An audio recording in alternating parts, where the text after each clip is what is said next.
Madalas sinasabi natin, manahimik na lang para walang gulo, para iwas away. Pero alam mo ba na ang pananahimik ay ugat pala ng mga toxic na attitude? Bakit natin nasabi?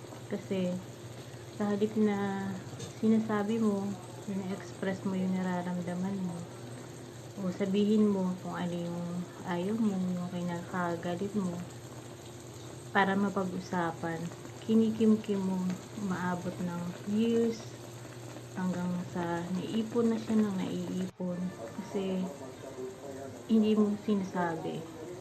Kaya mas maganda pa rin na maging open tayo, maging vocal tayo sa ating mga nararamdaman. Kapag ayaw natin, sabihin natin para mas maayos yung kung ano man yung mga hindi pagkakaintindihan.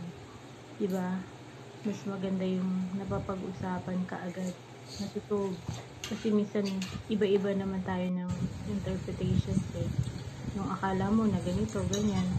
Hindi naman pala ganun kapag napag-usapan yung both sides, diba? Mas maganda kasi naayos yung relasyon at hindi nadidevelop yung mga toxic na attitude na naiipon sa loob lang natin. Diba? Thank you for watching.